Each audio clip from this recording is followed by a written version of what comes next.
Hello, everyone. Welcome back to the Campus podcast. I am joined, as always, by my dear friend Clay. Hello. How are we doing today, Clay? Are we feeling good? Oh, feeling fantastic. Nice. Because today we're at war. Dun dun. We're having a competition today. I would like to see who has the best mythology, Canada or the UK? Which was surprisingly hard to do considering like half of Canada's mythology is stolen from Europe. It's like, oh wow, how'd we get this? Oh, well it came over on the boats from Europe. I'm like, can't just keep stealing stuff, man. And I just had way too much to choose from. Although technically my lot are pretty superstitious. So, why don't we start? Because I'm actually really interested with what you have. I would like you to start, Clay. What bit of mythology from Canada? What for? Well, I Canada, we're a large wooded country with a lot of like open and unused land. So we ended up having a very interesting amount of cryptids. So if you don't know, cryptids are animals or creatures that have been seen enough that there might be the possibility they're real, but like nobody has found like solid evidence. Like think the jackalope, that like rabbit with antlers, Mm-hmm. that kind of idea. Where like everyone knows about it and has heard of it, and two guys just glued some antlers to a rabbit, but it might be real. So I figured, what better way to start? Canada, specifically Ontario, where I'm from, has a large amount of lakes. So I thought we'd talk about a lake in British Columbia. They have a lake monster very similar to Nessie called the Ogopogo. Hmm. Yeah, it's near a small town called Kelowna, and it's really similar to Nessie. So it was seen like in the like 1980s is when like it kind of peaked. Like same thing. It's like it follows beat by beat. Once again, Nessie. Someone got a picture of it. Could have been a log. Could have been anything. But like Mania hit, and like Kelowna's like tourism is entirely centered around this thing now. It has a statue in the town. In the 80s, there was a $1 million reward in the 80s for like proof of the existence. We have I don't know if you ever heard of like the advocate group like Greenpeace. Yeah. They came forward and named it an endangered species. Okay. Yeah. Does Nessie have that? Is Nessie an endangered species? You know I what? don't know. I haven't really bothered to Google something like that, in all I, honesty. I'll be honest. If the Ogopogo has it, does Nessie have? Actually, I was gonna say, does Nessie have a Yu-Gi-Oh card? And it does. Um, there's a Yu-Gi-Oh card of the Ogopogo. That's how like famous it is. Ow. Yeah, there's a whole archetype in Yu-Gi-Oh about cryptids called the Danger archetype, and Danger Ogopogo is one of them. Um, it's been featured on like a bunch of American TV shows, including like In Search of and Unsolved Mysteries. Unlike Nessie, though, it's believed to be a serpent, not like a plesiosaur, like a You know how Nessie has like the one big back, the big flippers, and the long neck? Yeah. The Ogopogo is like just a straight up snake. Snake with kind of like a more dragon lizard esque head. Uh, it was. It hasn't been seen obviously in a while. Strangely enough, with the rise of digital video technology, it's harder to find. It's crazy. But no, yeah, in the 80s, it was extremely popular. I wonder if I could send you an image of it because, like, the image of the old reward is actually adorable. Like an art, they didn't even take like the picture that was known for. There's like an artist rendition of it, and it it's like some kind of mix between a sea serpent and Barney. But Okay. like, I just sent it to you on Discord. It's cute. But yeah, no, like a like $1 million reward in the '80s for it. Uh, basically, it's in the like lake called Okanagan, which is right beside Kelowna. Apparently, legends of it have been around since the like 1700s and 1800s. Again, like a bit of stuff that we've adapted from like Native American legends and stuff like that. But over time, like it just became known as the Ogopogo, and it actually has a little like nursery rhyme in folklore. His mother was an earwig, his father was a whale, a little bit of head and hardly any tail, and Ogopogo was his name. Nemo. And Oh, they Ogo should have just Pogo, what's his Ogo was name? his name. Oh, yeah. Hey, that's public domain, right? We can sing that. Well, that's Uh, cool ba- though. yeah. Basically, like, there's so little known about the Ogopogo. Like, it's not like Nessie, where it's been like people like have an idea of like Nessie's a plesiosaur, possibly a dinosaur from the old times. It's maybe survived in the underwater chasms. Like, the Ogopogo is just famous enough to be known, but not famous enough that like people have gone out of the way to study the Ogopogo in its entirety. So it has that like little bit of like lesser known mysticism to it. So yeah, that is my first myth and legend, the strange and unknown Ogopogo. That is cool though, because I mean, like you say, it's described almost like a giant like water snake, which Mhm. technically, like, if you think about evolution and stuff, they said like every sort of animal that we have now would have been like 2 or 3 times the size, like Yeah, bigger back then. So it could have totally been like a variation of like a snake. yeah, no, exactly. And I think it's really cool that like we have a lake monster. It kind like its popularity is basically the same as Nessie's, not like level, but like a picture showed up, no one could figure out what it was, and they're like, "Oh, there must be a sea monster." And then that kind of boom happened in like the '80s. And I think it's cool that like two different kinds of like lake monsters, like water snake and like dinosaur, are two things that can actually like coexist. Oh, I thought it was a neat one. Mm. All right. I know you've been doing a ton of research. What have you got for me? Well, I think I'd like to stick with the water theme here because I actually do have a water themed folklore creature of my own coming in from Scotland, the Kelpie, which you may possibly know. Oh, I know it's delicious in Delicious in Dungeon. So Kelpie is a shape-shifting aquatic spirit from Scottish legends. They are they normally tend to they're not necessarily classed as like a calm creature. They're supposed to be like quite vicious little buggers. They tend to live around rivers and streams and are normally seen in the shape of a horse.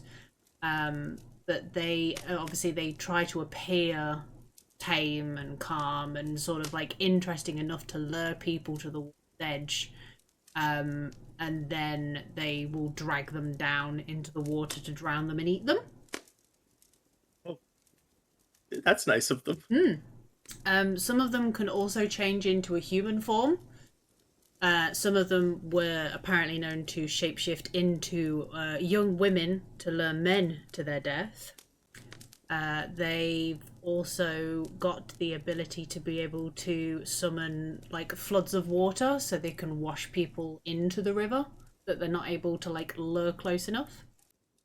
And Okay. they were known when they entered the water that you could hear the sound of rumbling thunder. And if you were to see one, it was a warning of an approaching storm for sailors. Okay. And I know they primarily look horse-like, right? Yeah, so it'd be like the like front half of a horse, and then sort of like the watery tendril of like what you would class as like a ghost or spirit. Okay. Most of But the I didn't. times shown as like being actually made out of water. Okay. I didn't also know that you mentioned that it shapeshifts. It has like a shapeshifting ability to it. It's yeah, they are shapeshifters by nature to lure people in. It says that Oh, they're either known to shapeshift into women or sometimes just like humans in general. So they could and they would be seen nearby rivers, so anybody that would come by, they'd be able to like grab them and drag them in. okay. I wonder is it really? It's always like they always turn into women. I wonder if it's the same way that like some people theorize that like mermaids were just like sea lions and manatees. It's like Yeah, I mean possibly.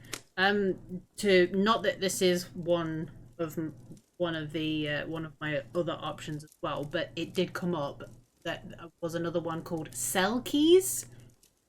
So oh yeah.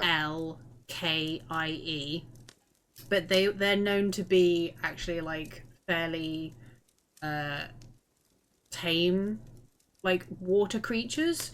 So they looked like humanoid-ish, but they had more fish details to them. So they'd have like side fins as well as like the main fish tail, and they'd have um extra flippers. Like the if it was more like shark represented, they'd have like the one on the back and stuff like that. But they were known to not be like harmful, whereas kelpies are very malevolent. Okay. No, I think I know kelpies specifically from Delicious in Dungeon, but also they show up a lot in Shin Megami Tensei games. Yeah. But mostly, honestly, if we wanted to do, we could do a whole episode of just Shin Megami Tensei monsters and what they are. Well, most of them also show up in like the Persona series as well, don't they? So, like To technically, this like day, fictional sided characters as well. So, there. To this day, I still think Shin Megami Tensei Persona should be the name, just to make it more convoluted for people, because that's what Persona 3 was still called when it came out. hmm. But unfortunately, they're like, people don't really care about SMT, so we're just gonna get 7 Persona games before we get the next SMT game. They should just do a crossover with both games. That would be wild. I would love that. I'd be down for that. It's fine with me. Yeah, I know that sometimes they make like Persona 5, I think, had a thing that like you could fight the Demi Fiend, which is like the Shin Megami Tensei 3 like character. You could like as a super boss. Hmm. They always use him. They haven't made a character that's been like good for that stuff. But now we're getting off topic. We are getting off. Do you? I could talk about SMT we're, all day. Dang it. we always get off topic when we try to stay on a topic. We go off on another topic at the same time. Welcome to Campus, where we're continuously on topic and very professional at all times. But yeah, Uh, going back to your statement though, when you're like mentioning it being in a game, Kelpies are like quite like when you say Kelpie, most of the time, most people are like, oh yeah, I've heard the name or I know what it is. It's like quite a well-known creature because so many people have used it in different forms of media. yeah, no, like kelpies are really well known. They show up in a lot of stuff. Um, I know they sometimes get like, called like water horses and stuff like that too. Yeah, the name will sometimes change, but it's yeah, But that yeah, is sort the of like general the. aesthetic is always there. Mm-hmm. I think that brings me to my second one then. Yes. What is your Uh, next? we're we're going inland this time. Oh. We're getting out of the lake, Mm-hmm. but we're going up the St. Lawrence. So for anyone who knows like Canadian geography, the St. Lawrence is the long river that connects one of the oceans to like the lakes to like Ontario and all that. But we're going into Quebec, which is our primarily an entire province that is basically just French in its entirety. And I want to talk about the Beauport loup-garou, which is just fancy French for the Newport werewolf. Ooh. Yes, uh, Quebec surprisingly has a large history with werewolves. Uh, it's because I guess in the 1800s, France themselves had somewhat of a quote unquote werewolf epidemic, which is always fun to say. I don't know how you end up with one of those, Yeah. but like apparently like similar esque to Salem witch trials, like people were accused of being werewolves, burned at the stake, all that, and some of that like paranoia and superstition made its way to Canada with the large amount of French Canadians that ended up that moved into what is now what was then called New France and now is called Quebec. Um, so Beauport is like just up the St. Lawrence River. It was a small farming town, as much were, not too far from what is now known as Quebec City. Quebec City being the capital of Quebec, or well, yes, the capital city of Quebec. Um, from about I think it was like 1766. Like it was so bad that newspaper articles started being posted about like the werewolf problem. Like farmers were reporting werewolves were attacking livestock, people at night, um, and like a large swath. And from what everyone could gather, it was not different werewolves. It was believed to be either a singular or a pack of werewolves, as several of the like newspaper descriptions ended up actually being quite similar. Granted, I don't know how different your descriptions of dog attacking people can get. Yeah. Like I'm not sure. Maybe it was a thing about the coloring, but from what I could gather, like you can actually still pull up the original French newspaper clipping from 1766 online. So this is one I have physical evidence for. Wow. A, a newspaper clipping from 1766.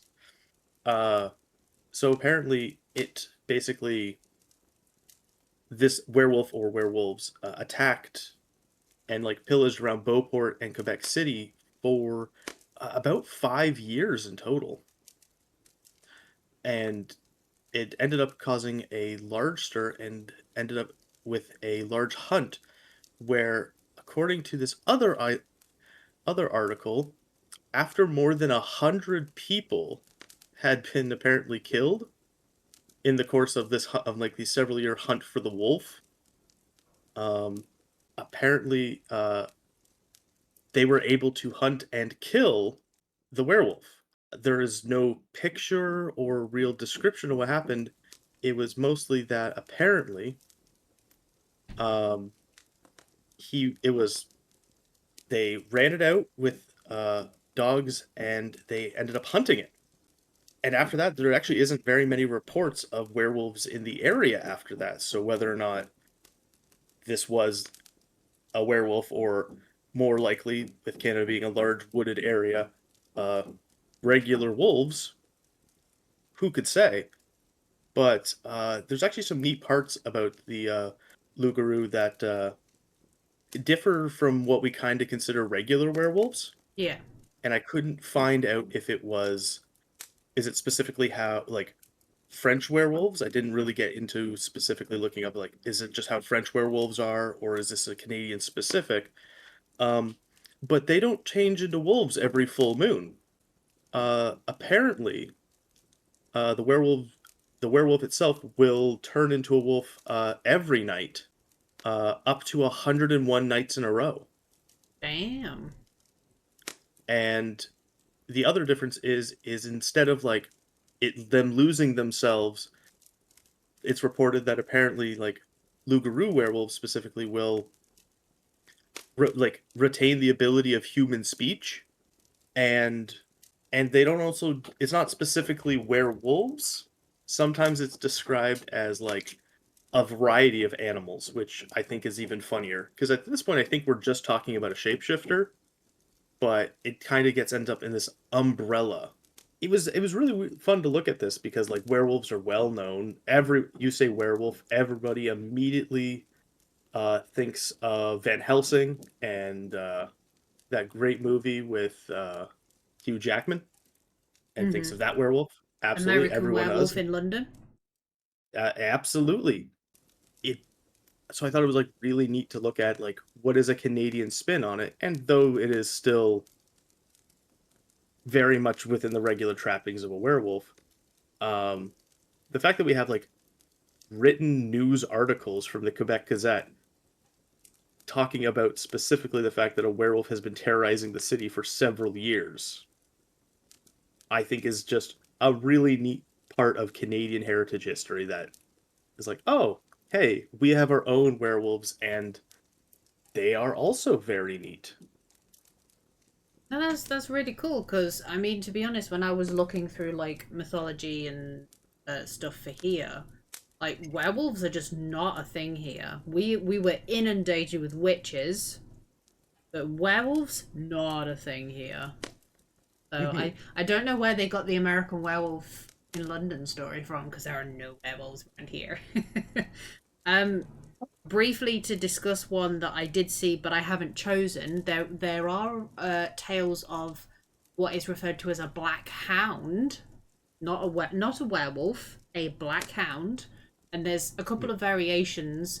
The Welsh variation is one that prowls roads at night and picks off travelers that are like traveling the road late at night. It's seen as like a bad omen if you come across it, like the omen of death. And then I'm assuming more like of an English folklore, they're said to guard graveyards in churches. They're sort of like bodyguards to protect like the dead and stop people from digging up graves to sell bodies because in the Victorian time that was just basically the norm that if you buried your loved one, don't expect them to be in the ground for very long. So I probably imagine that's where that tale sort of came from as a way to sort of prevent people from pilfering and digging up people that have passed away. But yeah, we don't have werewolves. We have black hounds over here. Okay. But it's kind of that same thing, like the omen of a big menacing dog slash Mm. hound kind of, invokes like that feeling. So I'm wondering if like that's the idea with like werewolves in that too, because depending on like how the werewolf is described, like sometimes I think it's only like more modernly that we think of them as like like a man wolf ish thing. A lot of times it is just a man who turns into a large wolf, like originally at least, Yeah, which I think is kind of cool. like you say, what is technically the would be the more accurate side of it if retaining some semblance of your humanoid form, or like you say, fully turning it. We don't Yeah. know. We don't Like know. I'm not an official cryptozoologist, so I couldn't say. I guess that brings us to your next legend, myth. Sticking towards the north of the UK, around the Scottish borders, towards like Northumbria and Cumbria. So sort of like just to be like there's a chunk before you go into Scotland. That area would be. Yeah. Another one that you will know the name of as soon as I say it, and I'll give you a brownie point if you can tell me where you know them from. Red caps. I know red caps, Mm-hmm. and it's gonna sound really funny. I remember them from a Game Boy Advance game, Harry Potter. I know they're like a little malevolent goblin fella, Mm-hmm.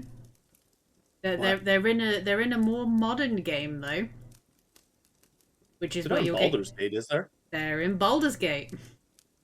Are they in like Auntie Ethel's swamp? They are indeed. I was gonna say, are they the really angry sheep? The really angry sheep. Yeah, the Yes. one that goes bah. Ah, Yeah. that turns out to All right. be very angry little red goblins. Yeah, Oh hell yeah. these little malicious buggers used to live in the ruined castles along the Scottish border, murdering any who stray into their territory.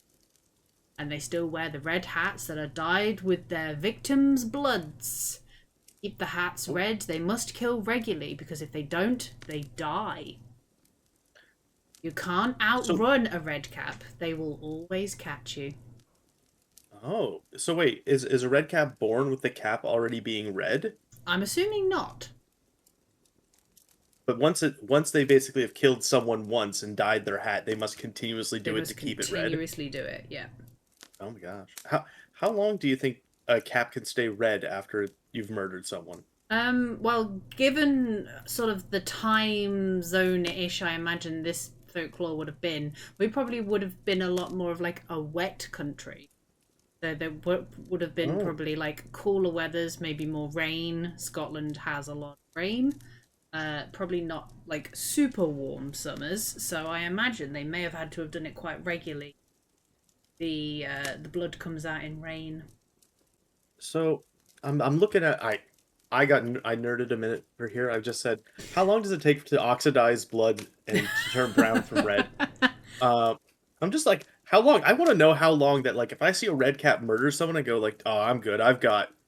X amount of time. I've got X amount of time. Like, how long do I have after I watch someone get murdered? Uh, it says like minutes, and I'm like, oh, Wow. I think that. Though I'm guessing like how much blood does it take to dye a hat red? How much blood does a person have? I'm not. Like you said, it might be damp. How red do they need the cap to be? Does it have to be bright red, or can we be like darker reddish burgundy? I don't We're know. getting into the finer, fine-tuned points of I'm here mythology to now. pick up. I'm here to pick apart the like legend of the red cap, just to be like, okay, how red is that cap? Are you like, is it like getting murder less red, or are we getting close to like, oh, I need a top up? I just want to know if I run into a red cap in the woods or in, I guess, an abandoned castle, and I see his hat, do I go, oh, that thing is fresh, I'm good? Well, it does say you can't outrun them, so Well, that you probably wouldn't have much chance either way. well, that's why I'm like, I just want to know, like, is he even like, if I can't outrun him, I need to know, like, I see him, I'm like, oh, am I already dead, or is he gonna be like, oh no, It'd be his easy, hat's yeah. It'd be easy to either kill them or capture them, so like cage them somehow and then wait for them to die anyway. okay? How do they have like any specific way that they need to be murdered? It doesn't state, no. But like I say, there's not a lot of This is like the most amount of information I could find on them, though. Then you're sort of treading into like media's sort of idea of what they do and stuff. Because obviously, in Baldur's Gate, for example, they use like blood magic, Yeah, but well, which that kind of it falls in line. Like they have quite a fascination with blood, considering they wear it.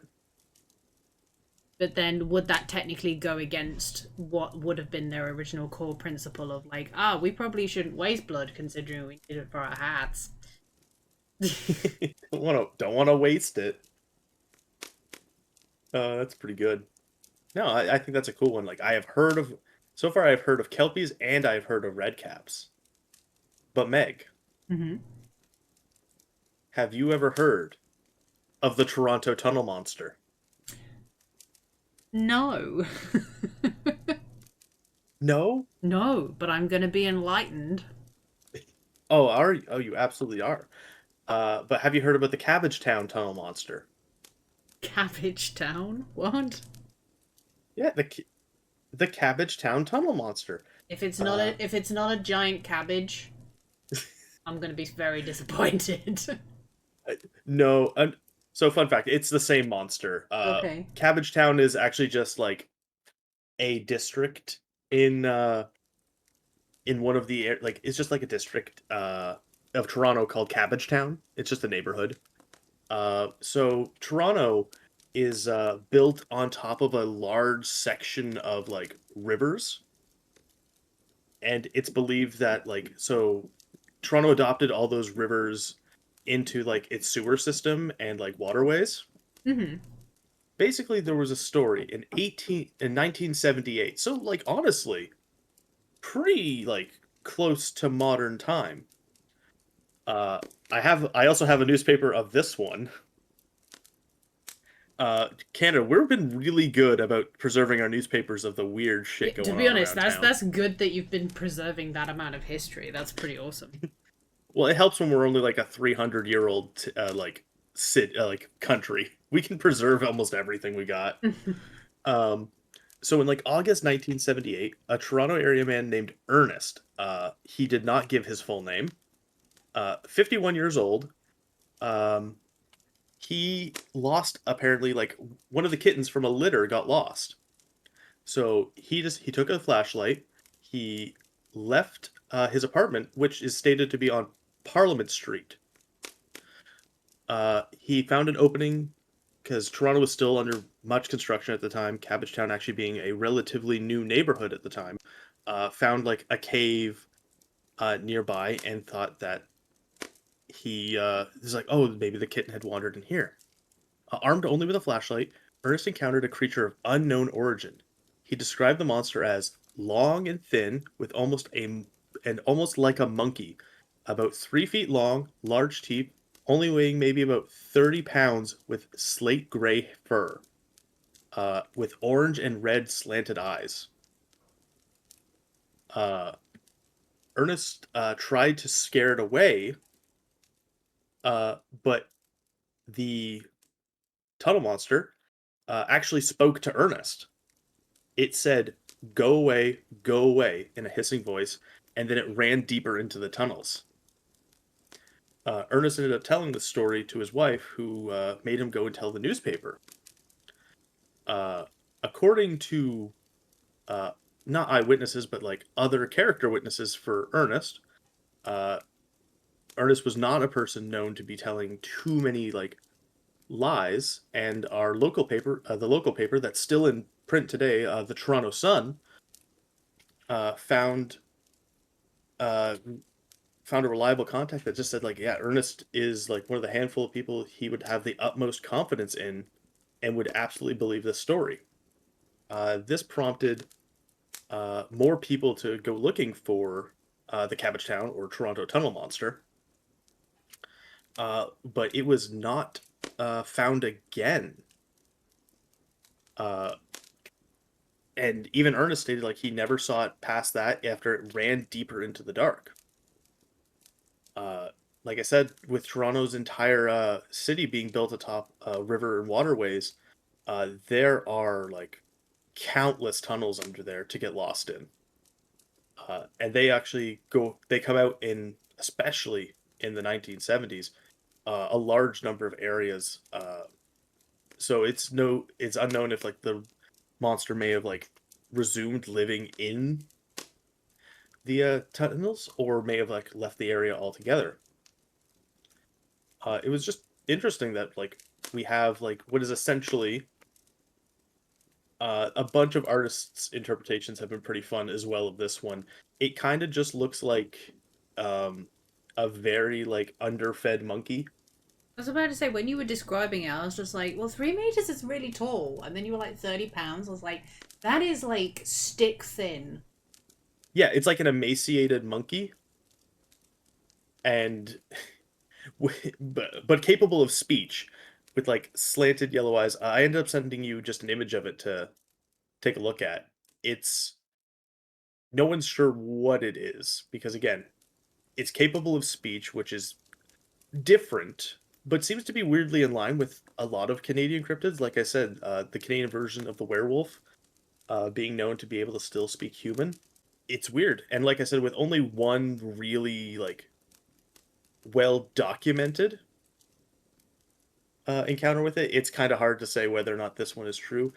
There were like several talks of like, oh well, there are like several similar like Native Americans legends, like the Algonquin tribes, Memegwesi, but again, it was never taught. It's never been seen again. So I think this one's just a really neat, like one-off story from 1978 of a man seeing a something weird in the sewers, which I think is cool. I love how it's threat level icky. Well, yeah, because like the only thing is it did is it told him to get out twice, and then just left. Reality check. No way. Yeah, it's just one of those like it's not a hoax. It's just a guy saw something in the sewers, and I like this one because yeah, like he didn't give his last name, and like with a lot of like cryptid and like alien stuff specifically, like when people like start like touring and like making money off of their experience, this is just a guy who didn't even give his full name. It was just like, I saw something weird in them sewers. Yeah, And then what he forgot to add was that the monkey also said, "Man, you gotta stop smoking at the weekends. Now get out of my tunnels." oh you the weed in the 70s was wild in Toronto. There were 3-foot monkey men that weighed 30 pounds. It was crazy. But yeah, no, I think it's cool because like Toronto is like I'm almost 100%, as someone who lives here could say, is that Toronto, I believe, is our biggest city in the country. Like it's the capital of Ontario, so it has the highest population of Ontario, and it is like, I believe, the biggest city in the country, like bigger than the capital of the country. So I think it's kind of cool that like even our largest city has some cool little weird unknown bits to it. Yeah, it is cool. Yeah. And that is the Cabbage Town Tunnel Monster. Still disappointed it's not a giant cabbage. Right? When you get the title Cabbage Town Tunnel Monster, okay, I'm here. What is this about? I'm thinking like Audrey Seymour, but cabbage. Feed me, Ernest. Oh my god, it ate the kitten. Yeah, it just ate the kitten. Fun fact, the news article does not state, Ernest has not stated that he found the kitten. Could have eaten the kitten and then told him to go away. Oh my god, yeah. I can't believe it. The Cabbage Town Monster ate the kitten. And yeah, that's all I've got for that. Well, I'd like to take you back a bit further than the past 300 years. We're actually going to go back to around about, according to people that have actually checked this specific area, to around about 1500 BC. Okay, like older than the country I live in. Yes. Okay. Well, we have been living in our country a bit longer than you. That's why I think this game is stacked. It's stacked against me. No, you've had some really cool ones so far. I've enjoyed yours. I've only got 300 years of history here. Meg pulling out like, well, in the 14th century, King Balderdash III killed 3 of his wives and made a hydra out of them. And I'm like, I didn't even have a king. Look, you can't turn around and talk about King Arthur because he doesn't exist. He's just a tale. Not even a real absolutely. Person. He's a fake tale that Merlin told people to get them off his back. Merlin's real though. Absolutely. Merlin probably totally real.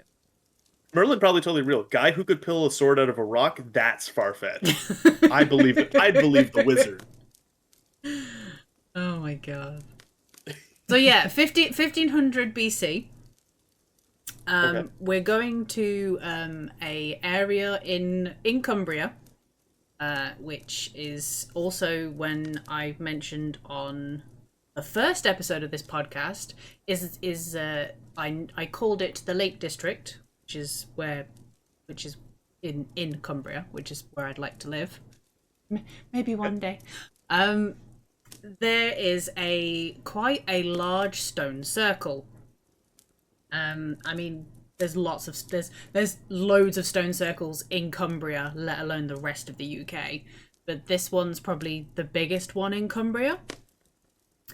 And it's, as far as the people that have studied the stone circle are aware, it's probably was originally put together in about 1500 BC, so it's pretty damn old.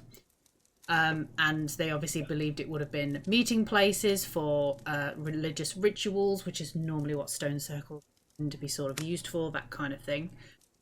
Local legends call the stone circle long or old, depending on who you speak to, but I will go with the original one, Old Meg and her daughters. I wonder why you picked this one.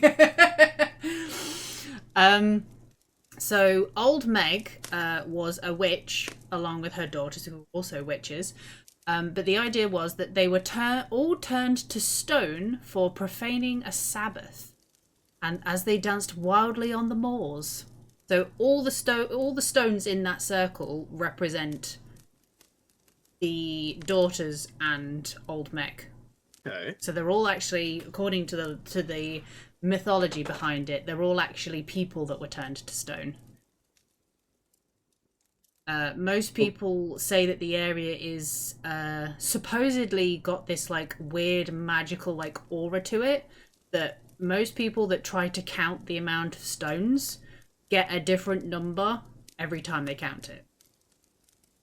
oh my god. Cumbria has like a metric ton of stone circles, eh? They have a lot of stone Oh circles. my god, I looked up Cumbria stone circles and I'm like, 1, 2, 3, 4, 5, 6, 7, 8, 9. There's double digits. There's double digit stone circles. Oh my god. It's one of the areas that was classed as during sort of the times when the Vikings were going to be invading, so like in the 10th century, was still classed as the Britons. So they would have been like the original settlers, like even like still being there even after Rome had come. So they were the Celts. The Britons were the Celts. Okay. So places like Mercia, Wessex, that kind of thing would have been established by the Romans, but they never got sort of further than those areas because the Celts protected those areas. So I'm going back a bit further, around to when the Romans tried to take over. There was a Celtic lady called Boudica who was very well known for pushing the Romans back out of like her territories and stuff like that, and actually banding different Celtic tribes together to take on the Romans. They did a bit of damage, but in the end she was like defeated and killed. But it just goes to show that the Romans weren't successful in completely dominating the UK. They could only take about a third of the space. They couldn't get to the rest of it. And that sort Okay. of still stood true further down the line when the Vikings came over, that they always had difficulty with the Celts. Always had difficulty with the Celts. The Scottish Celts being the worst. They were like some of the last places that they were able to sort of land and try to conquer, because the Celts were just such a like a violent, brutal sort of tribal class of people with a lot of superstitions and a lot of cool stuff. Okay. So, is there an explanation why people were turned into stones, perhaps? Apart from what people believe, that basically all the information they have is literally what I've told you. They were turned to stone for profaning a Sabbath. So they may Oh. have been cursed by a god for worshipping a devil or a demon of some kind, normally what witches tend to do. But no, like, concrete, like, they did this, and then this turned them to stones. Yeah, It's just, there's a lot of like who's and what's its and is this true and could it be this, could it be fair that, enough. but Well, when you have over 10 stone circles, the math is going to start getting a little hazy about who caused what and which one of these stone circles did what. There's 10, there's like 11. There's so many stone circles. When you started talking about stone circles, I'm like, is she gonna just say Stonehenge? I'm gonna be so mad if she's like, oh yeah, Stonehenge is real. I'm like, I can't compete with Stonehenge. It's a wonder of the world, I'm pretty sure. No one can compete with which is Stonehenge. why I wasn't going to bring up Stonehenge, but I was like, I know we have a shit ton of stone circles. There has to be Yeah, another cool stone circle that is not circle. Stonehenge. I I But like that you would just have your pick of stone circles. It's from like the most famous to one with your name. I'm like, dang, so that's insane. I actually only knew about this stone circle from a book. So one of the books that I mentioned in a previous episode of the podcast, that my dad lent me to read, which is M.W. Craven's first book about his Detective Washington Poe. He actually goes to this stone circle after a body is reported to have been found in the area. So that's the first time I actually came across it. I was like, oh man, there's a stone circle with my name? That's cool. And I searched it a bit more and I was like, that's actually pretty damn cool. That is very cool. I do like, while looking at this map, Long Meg and her daughters is like not like really, really close to another one called the Glastonbury Circle. Hmm. Like they're so close. There's so many stone circles in this in this area, Meg. It's insane. Uh, Now I know like Stonehenge specifically is like known because like the stones are kind of weird, like they're not from the area. Hmm. Is there anything like that with these stone circles, or is it just I they mean, seem to be local I stone? think it is local stone, but the one big difference that they use to identify the difference is that Long Meg stone is different from all the other stones, so they assume that that represents the head witch, Long Meg, because she's like a different type of actual stone, material stone, from all the Hmm. others. So they sort of use that to represent that the rest are her daughters and she is the main stone. Which I think they said might have been slightly bigger than the others. Not 100% sure on that.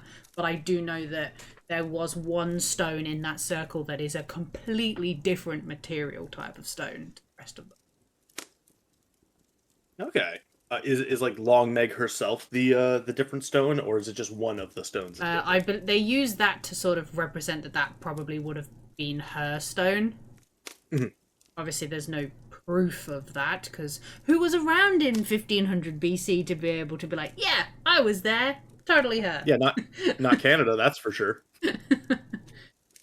Fun fact: Long Meg and her daughters, there is parking available, but nothing else. According to this Google review by Andrea, someone asked, "Is there parking nearby?" Hi, yes, but not too much, and nothing else. No warm place, not a thing to eat, but very nice and interesting. You're going to look at a So, stone circle. You're not going there for a five-star restaurant meal.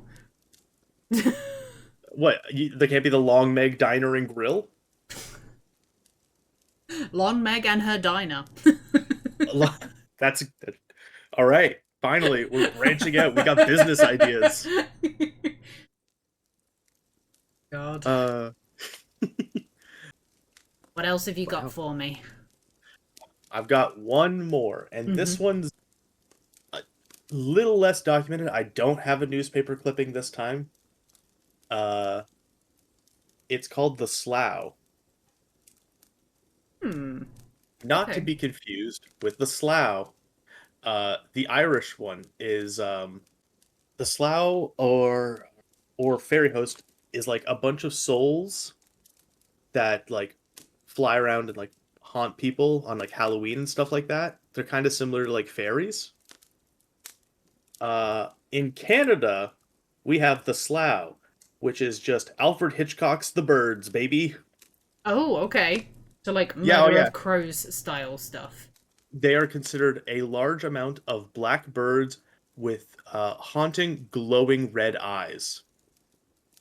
Uh, like I said, with Canada having being basically an entire nation of immigrants, similar to America, uh, all of our stuff has roots there. So I'm almost certain that for some reason, like the Slough of Prince Edward Island is probably based on the Slough from like Irish folklore and that. But like story goes, like the Slough were a flock or murmuration because of the size of the flock of blackbirds with unusual traits. These birds are a bit larger than average, with, and I quote, super strength and extremely high intelligence. Uh, they are active both day and night, and what they do is they will break into homes, abduct people from their beds. They will swoop down as a swarm cawing feather and talons and abduct people right off the streets. Damn. Yeah. They also apparently have the ability to mesmerize their victims uh, by making shapes out of like the flock. You know those like fish from Finding Nemo that like point and like talk Yeah. as like a big group? I Yeah. just assume it's like that, like a bunch of birds who do that. Yeah. Um, they mostly go after children, but have been reported to abduct fully grown men. Damn. And here I was Uh, thinking you just had to worry about taking your dog for a walk and it disappearing. The dog's worried yeah, about you disappearing, taking them for a yeah, walk. yeah. The Cabbage Town tunnel monster that only ate a kitten. This one will steal your child or you, apparently. I do love this. I do love this point. Once the murmuration of Slough has abducted someone, they are rarely ever seen again. Rarely implies someone has been seen after they've been abducted by the Slough. That's where they get greedy and try to like take somebody that they can't technically take. I don't know. Maybe they try to take two people at once and then they see one of them again. You know? We got greedy, Carl. Yeah. We shouldn't have taken that woman. We knew we couldn't carry her all together. If only we'd had Kevin and Todd and Brad helping us too, we probably could have taken her with us. Exactly. It does sound like it sounds like something similar to that idea where people who have been abducted by the Slough but have been found are usually found kilometers away from like where they were last seen. So like now kilometers, like I have to assume it's multiple, because like if someone's 1 kilometer away, I'm like, okay, they walked 5 minutes in a direction, you lost sight of them. But like if they were kilometers away, maybe like, okay, they like got some distance away. The Slough are said to be like souls of sinners and criminals transformed into blackbirds. And like I said, most of apparently the original settlers of Prince Edward Island were Scottish. So again, like a lot of the like legend is going to have all that crossover with specifically like the Scottish Slough. But like again, ours are extremely aggressive birds. Mm-hmm. Damn. Yeah. I thought seagulls were the only things we had to worry about. Yeah, right? It's very... I don't know, I think it's very funny that we, like, if this is just a complete based on, like, the, like, flying spirits of, like, of the Irish, of, like, the Scottish or Irish, it's just like, oh, no. In Canada, we just have very aggressive birds that can mesmerize people. It's like, okay. I can almost imagine, like, that it would have been, like, somebody from Scotland, where it's just like, oh, well, we can't call them, like, the fairies and stuff we get back home, because no one's going to believe us here. Well, they don't believe in fairies and stuff. Well, what do we do? What do we call them instead? We'll say it's a pack of birds. Birds? Yeah, like a murder of crows. Big birds. Big scary birds. Red eyes. Caw-caw, caw-caw. Takes people away. Okay, man, we'll go with that. Let's do that. Well, Stuart, you were late to work today. Why is that? I got attacked by a murder of crows. Sorry, what? It's called the Slough. The what? Well, I love that. I almost died, man. I almost died. Alfred Hitchcock years later being like, "Oh, this is good. We gotta get this into a movie." I guess apparently, like an old Irish, Slough does mean host, army, crowd, or assembly. So I like to imagine it's an army of crows. It's not a murder anymore. It's just, we've just got, oh my god, the crows, they've militarized. Commander, victim at 12 o'clock. Everyone dive.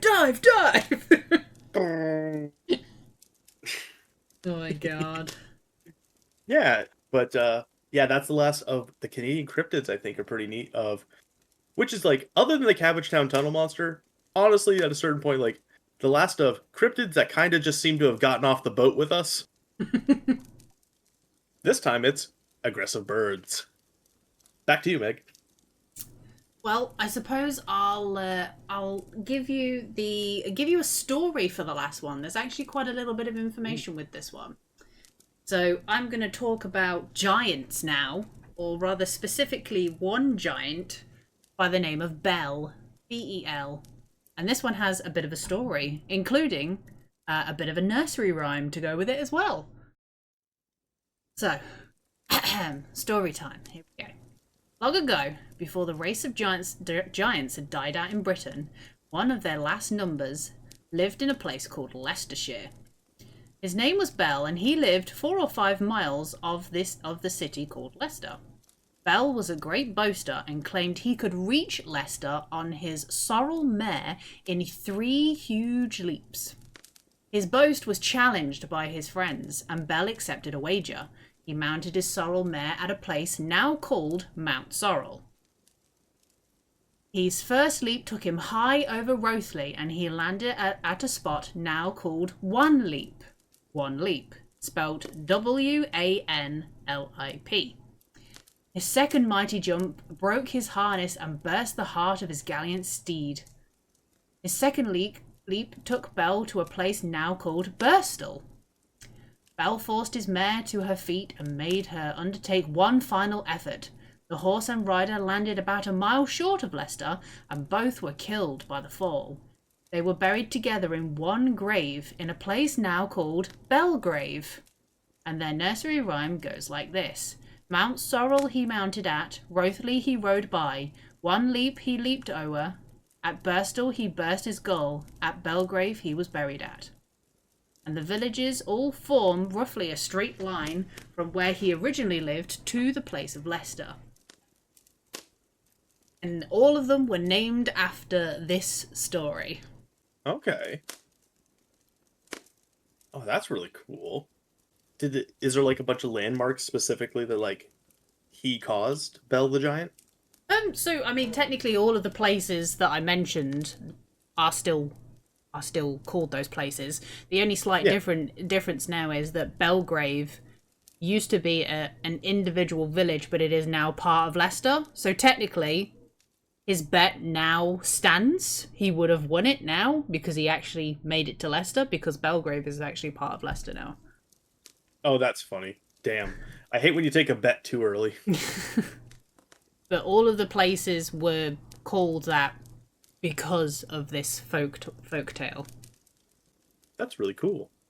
So wait, the horse hurt itself by what, the second jump, and he's like, "Don't worry, girl, one more." Yep. And they died because of that? Yep.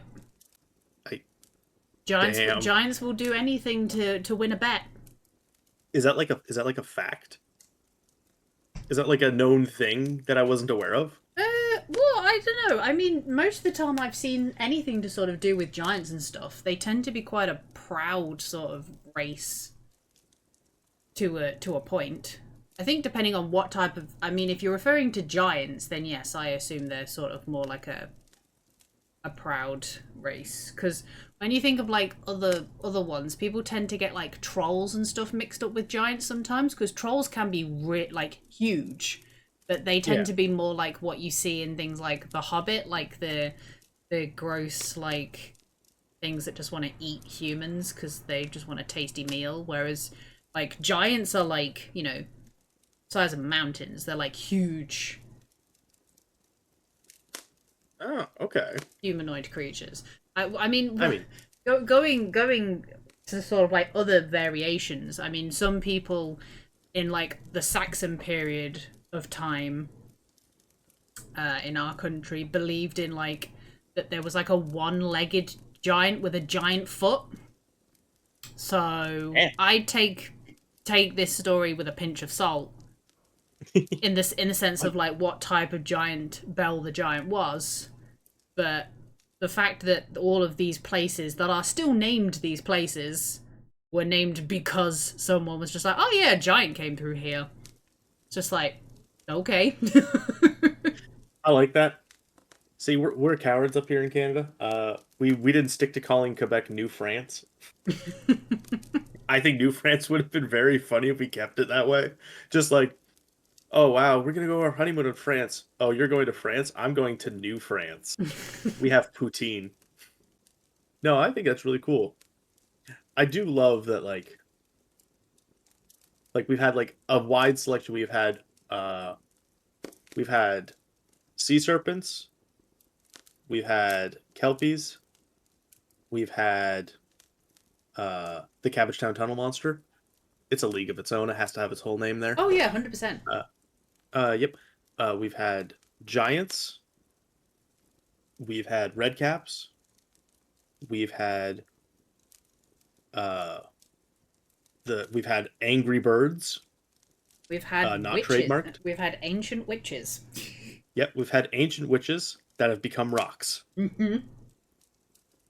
Because that's pretty great. Nothing says a witch like becoming a rock. Although technically, given the sort of ideas that came afterwards regarding like witch trials, I think I'd rather be turned into a rock than have to go through a witch trial.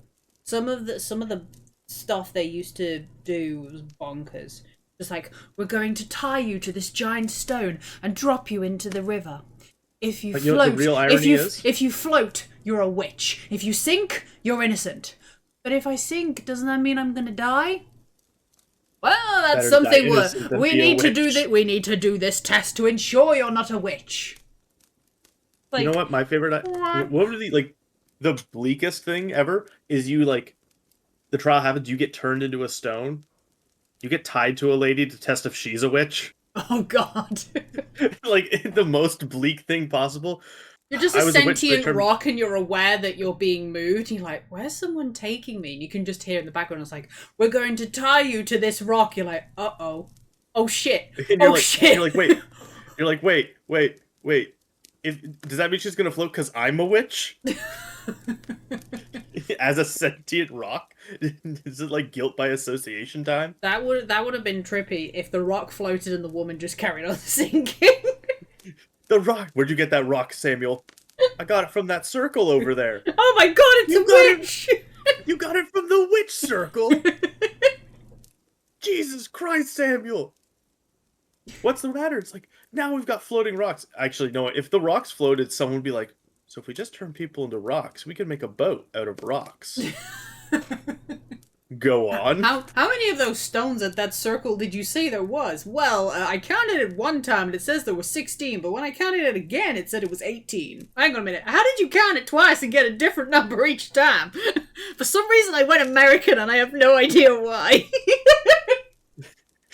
Yeehaw. Yeehaw! I just like, the answer's real simple, Samuel. It's a witch circle. Who could say how many witches be in the circle at any given time? I just think that'd be terrible. You don't see here? Yeah, That's some witch magic over there. That's right there. That right there? That's a witch magic right That's there. witch magic right there. You'll never count them circles the same way. My father and his father before him talked about the witch's circle and how it'd float if you threw a lady on top of it or something like that. I don't know. I really wasn't listening to my daddy. I was too busy trying to count them damn circles. I got a different number every time. Last I counted, there was at least 13. At most, 25. Actually, I'm looking at the circle right now. I feel like I should. Oh my god, I actually don't want to count it. There's so many little, there's so many moderately sized, too small rocks from this aerial view. I do not want to do this. I think the magic is only broken if you're actually there, though. Just FYI. I don't think it works over the internet. Yeah, the amount of stones changes only if you're if you're there. If with you're a live... in the stone circle, yes. So wait, if you're telling me, what if I send a drone to take a picture, and then come back an hour later, take another picture? I walk into the circle, have it take another picture. Do you think I'll get different amounts of stones? You know what? At that point, I don't know, because you're bringing technology in. And that's the problem with all of my stuff. As soon as the rise of technology happens, magically the Cabbagetown Tunnel monster stops wanting to be seen. Well, technically, none of mine could be proven as true either. Someone could have easily made up the story about Belle the Giant just to be like, oh, we're gonna name this place like this. Yeah, but why? Oh shit, we need to think of a cool reason why we're gonna name this place Mount Sorrel. Because a giant rode through here on his mare, his sorrel mare, so it's called Mount Sorrel because he mounted the sorrel mare here. I'm just imagining the guy going yeah, good enough for me. I wasn't really dedicated to anything. You got other guy sweating trying to figure out why it needs to be called this. Other guy going I was fine with Mount Big, but all right. Oh dear. Well, I guess at the end of the day, who could say who has the better legends or who has the most proof? It was me. I have news articles. Who could say? It's not truly it's not down to us, it's down to the listeners. They can vote on who they think is That's the right, best. listeners. If you love your kittens, pick me, because otherwise the Cabbagetown Tunnel Monster will, in fact, maybe, not confirmed, eat your kittens. And you don't want to be held responsible for that. We would be very interested to hear what you guys think of the tales that we have told today. Let us know which ones you liked the most. Let us know if you knew any of them. And better yet, tell us some of yours as well, especially if you're not from the UK or from Canada. It would be cool to hear some other mythologies. I've played like games with like Slavic mythology and folklore, and they have some wacky shit. It's awesome. So if anyone has any cool stuff, let us know in the comments. Yeah, no, I am always down to hear more of the weirdness of the world. Weirdness of the world. Because at the end of the day, aren't we all storytellers? Nope, not me. I've never told a story in my life. Oh my god. Okay, I was going to try and be deep and magicful, and you just, shut down. Yep. Back in my day, I never told a story, no how, no when. No how, no when. You still counting that damn circle over there, Fred? Yes, ma'am. I'm pretty sure there are 27 now. Well, Clay, thank you so much for joining. It's been a blast. No worries, it's been great. Thank you, everybody, so much for listening, and we hope you enjoyed. We will see you again for the next podcast in the future. Take care, everybody. Catch you later. Bye. Bye.